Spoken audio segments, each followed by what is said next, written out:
ಅರ್ಜುನನು ಪ್ರಶ್ನಿಸಿದನು, ಕೃಷ್ಣ, ಧರ್ಮಶಾಸ್ತ್ರಗಳ ತತ್ವಗಳನ್ನು ಅನುಸರಿಸದೆ ತಮ್ಮ ಕಲ್ಪನೆಗೆ ಅನುಗುಣವಾಗಿ ಪೂಜೆ ಮಾಡುವವರ ಸ್ಥಿತಿ ಏನು? ಅವರು ಸತ್ವಗುಣದವರೇ, ರಜೋಗುಣದವರೇ, ತಾಮಸಗುಣದವರೇ? ದೇವೋತ್ತಮ ಪರಮಪುರುಷನು ಹೀಗೆ ಹೇಳಿದನು, ದೇಹಧಾರಿಯಾದ ಆತ್ಮನು ಪಡೆದ ಪ್ರಕೃತಿ ಗುಣಗಳಿಗೆ ಅನುಗುಣವಾಗಿ ಮನುಷ್ಯನ ಶ್ರದ್ಧೆಯು 3 ಬಗೆಗಳದ್ದು ಆಗಿರಬಹುದು: ಸಾತ್ವಿಕ, ರಾಜಸ, ತಾಮಸ. ಈಗ ಆ ಬಗ್ಗೆ ಕೇಳು. ಭರತ ವಂಶಜನಾದ ಅರ್ಜುನನೇ, ವಿವಿಧ ಪ್ರಕೃತಿ ಗುಣಗಳಲ್ಲಿ ಮನುಷ್ಯನು ಬದುಕಿದ ರೀತಿಗನುಗುಣವಾಗಿ ಅವನು ನಿರ್ದಿಷ್ಟ ಶ್ರದ್ಧೆಯನ್ನು ಬೆಳೆಸಿಕೊಳ್ಳುತ್ತಾನೆ. ಜೀವಿಯು ಗಳಿಸಿಕೊಂಡ ಗುಣಗಳಿಗೆ ಅನುಗುಣವಾಗಿ ಅವನು ಒಂದು ನಿರ್ದಿಷ್ಟ ಶ್ರದ್ಧೆಯವನು ಎಂದು ಹೇಳುತ್ತಾರೆ. ಸಾತ್ವಿಕ ಸ್ವಭಾವದ ಮನುಷ್ಯರು ದೇವತೆಗಳನ್ನು ಪೂಜಿಸುತ್ತಾರೆ. ರಾಜಸ ಸ್ವಭಾವದವರು ರಾಕ್ಷಸರನ್ನು ಪೂಜಿಸುತ್ತಾರೆ. ತಾಮಸ ಗುಣದವರು ಭೂತ ಪ್ರೇತಗಳನ್ನು ಪೂಜಿಸುತ್ತಾರೆ. ಅವರು ಶಾಸ್ತ್ರದಲ್ಲಿ ವಿಧಿಸದಿರುವ ಘೋರ ತಪಸ್ಸುಗಳನ್ನು ಆಚರಿಸುತ್ತಾರೆ. ಇವನ್ನು ಅವರು ಜಂಬ ಮತ್ತು ಅಹಂಕಾರಗಳಿಂದ ಮಾಡುತ್ತಾರೆ. ಕಾಮ ಮತ್ತು ಮೋಹಗಳೇ ಅವರಿಗೆ ಪ್ರೇರಣೆ. ಅವರು ಮೂರ್ಖರು ಮತ್ತು ದೇಹದ ಭೌತಿಕಾಂಶಗಳನ್ನು, ಒಳಗೆ ವಾಸಿಸುವ ಪರಮಾತ್ಮನನ್ನು ಹಿಂಸಿಸುತ್ತಾರೆ. ಇಂತಹವರು ನಿಶ್ಚಯವಾಗಿಯೂ ಅಸುರರು. ಪ್ರತಿ ಮನುಷ್ಯನು ಇಷ್ಟಪಡುವ ಆಹಾರದಲ್ಲಿ ಕೂಡ ಐಹಿಕ ಪ್ರಕೃತಿಯ ಗುಣತ್ರಯಗಳಿಗೆ ಅನುಗುಣವಾಗಿ 3 ರೀತಿಗಳು: ಯಜ್ಞಗಳು, ತಪಸ್ಸು ಮತ್ತು ದಾನಗಳ ವಿಷಯದಲ್ಲಿ ಸಹ ಇದು ನಿಜ. ಅವುಗಳ ಭೇದವನ್ನು ಕೇಳು. ಸಾತ್ವಿಕ ಗುಣದವರಿಗೆ ಪ್ರಿಯವಾದ ಆಹಾರಗಳು ಆಯುಸ್ಸನ್ನು ಹೆಚ್ಚಿಸುತ್ತವೆ, ಮನುಷ್ಯನ ಬದುಕನ್ನು ಪರಿಶುದ್ಧಗೊಳಿಸುತ್ತವೆ. ಬಲ, ಆರೋಗ್ಯ, ಸುಖ ಮತ್ತು ತೃಪ್ತಿಗಳನ್ನು ಹೆಚ್ಚಿಸುತ್ತವೆ. ಅಂತಹ ಆಹಾರಗಳು ರಸಯುಕ್ತವಾಗಿರುತ್ತವೆ, ಜಿಡ್ಡಿನಿಂದ ಕೂಡಿರುತ್ತವೆ, ಆರೋಗ್ಯಕರವಾಗಿರುತ್ತವೆ ಮತ್ತು ಹೃದಯಕ್ಕೆ ಪ್ರಿಯವಾಗಿರುತ್ತವೆ.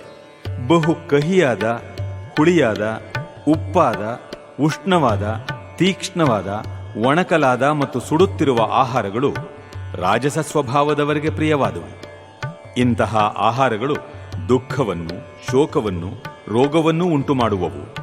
ತಿನ್ನುವುದಕ್ಕೆ 3 ಗಂಟೆಗಳಿಗೂ ಮೊದಲು ಸಿದ್ಧ ಮಾಡಿದ ಆಹಾರ, ರುಚಿ ಇಲ್ಲದ ಕೆಡುತ್ತಿರುವ ಹಳಸಿದ ಆಹಾರ ಮತ್ತು ಉಚ್ಛಿಷ್ಟವೂ ಅಸ್ಪೃಶ್ಯವೂ ಆದ ಆಹಾರವು ತಾಮಸ ಗುಣದವರಿಗೆ ಪ್ರಿಯವಾದವು. ಯಜ್ಞಗಳಲ್ಲಿ ಧರ್ಮಗ್ರಂಥಗಳ ಆದೇಶಕ್ಕನುಗುಣವಾಗಿ ಕರ್ತವ್ಯ ದೃಷ್ಟಿಯಿಂದ ಫಲಾಪೇಕ್ಷೆ ಇಲ್ಲದವರು ಮಾಡುವ ಯಜ್ಞವು ಸಾತ್ವಿಕವಾದದ್ದು. ಭರತವಂಶದ ಶ್ರೇಷ್ಠನೇ, ಐಹಿಕ ಲಾಭಕ್ಕಾಗಿ ಅಥವಾ ಅಹಂಕಾರದಿಂದಾಗಿ ಮಾಡುವ ಯಜ್ಞವು ರಾಜಸವೆಂದು ತಿಳಿದುಕೋ.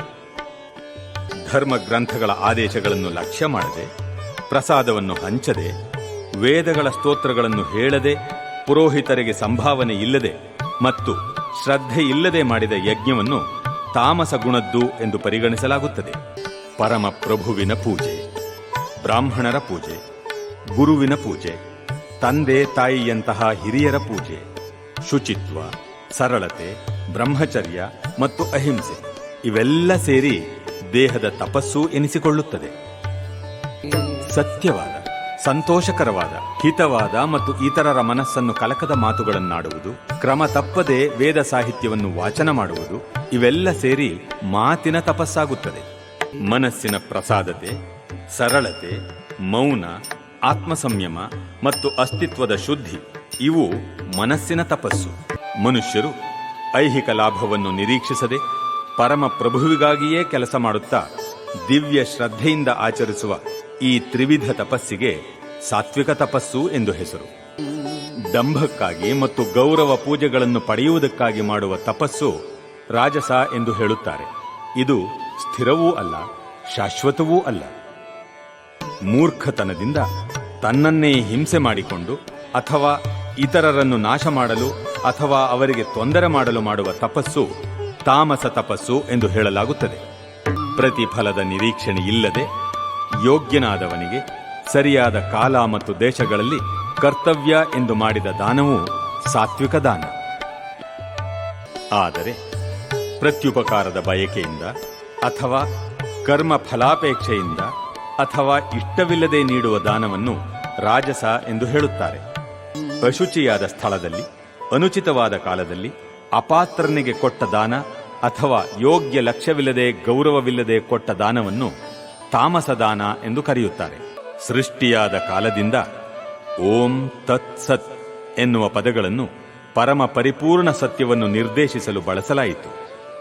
ವೇದ ಸ್ತೋತ್ರಗಳನ್ನು ಹೇಳುವಾಗ ಮತ್ತು ಪರಮ ಪ್ರಭುವಿನ ಸುಪ್ರೀತಿಗಾಗಿ ಮಾಡುವ ಯಜ್ಞಗಳಲ್ಲಿ ಬ್ರಾಹ್ಮಣರು ಈ 3 ಸಂಕೇತಗಳನ್ನು ಬಳಸುತ್ತಿದ್ದರು. ಆದುದರಿಂದ ಧರ್ಮಗ್ರಂಥಗಳ ನಿಯಮಗಳಿಗೆ ಅನುಗುಣವಾಗಿ ಯಜ್ಞ, ದಾನ ಮತ್ತು ತಪಸ್ಸುಗಳ ಆಚರಣೆಯನ್ನು ಕೈಗೊಳ್ಳುವ ಅಧ್ಯಾತ್ಮವಾದಿಗಳು ಪರಮ ಸತ್ಯವನ್ನು ಪಡೆಯಲು ಯಾವಾಗಲೂ ಓಂನಿಂದ ಪ್ರಾರಂಭಿಸುತ್ತಾರೆ. ಮನುಷ್ಯನು ಯಾವ ಫಲಾಪೇಕ್ಷೆ ಇಲ್ಲದೆ ತತ್ ಎಂಬ ಪದವನ್ನು ಉಚ್ಚರಿಸಿ ವಿವಿಧ ಬಗೆಗಳ ಯಜ್ಞ, ತಪಸ್ಸು ಮತ್ತು ದಾನಗಳನ್ನು ಮಾಡಬೇಕು. ಇಂತಹ ಆಧ್ಯಾತ್ಮಿಕ ಕರ್ಮಗಳ ಉದ್ದೇಶ ಮೋಕ್ಷವನ್ನು ಪಡೆಯುವುದು. ಅರ್ಜುನನೇ, ಭಕ್ತಿ ಸೇವೆಯ ಗುರಿಯು ಪರಿಪೂರ್ಣ ಸತ್ಯ. ಅದನ್ನು ಸತ್ ಎನ್ನುವ ಪದವು ಸೂಚಿಸುತ್ತದೆ. ಇಂತಹ ಯಜ್ಞಗಳನ್ನು ಮಾಡುವಾತನನ್ನು ಮತ್ತು ಪರಮಪುರುಷನ ಸುಪ್ರೀತಿಗಾಗಿ ದಿವ್ಯ ಸ್ವಭಾವಕ್ಕೆ ನಿಷ್ಠವಾಗಿ ನಡೆಸುವ ಎಲ್ಲ ಯಜ್ಞ, ತಪಸ್ಸು ಮತ್ತು ದಾನಗಳನ್ನು ಸತ್ ಎಂದು ಕರೆಯುತ್ತಾರೆ.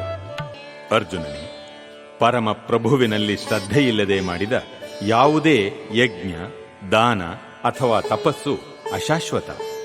ಅದನ್ನು ಅಸತ್ ಎಂದು ಕರೆಯುತ್ತಾರೆ.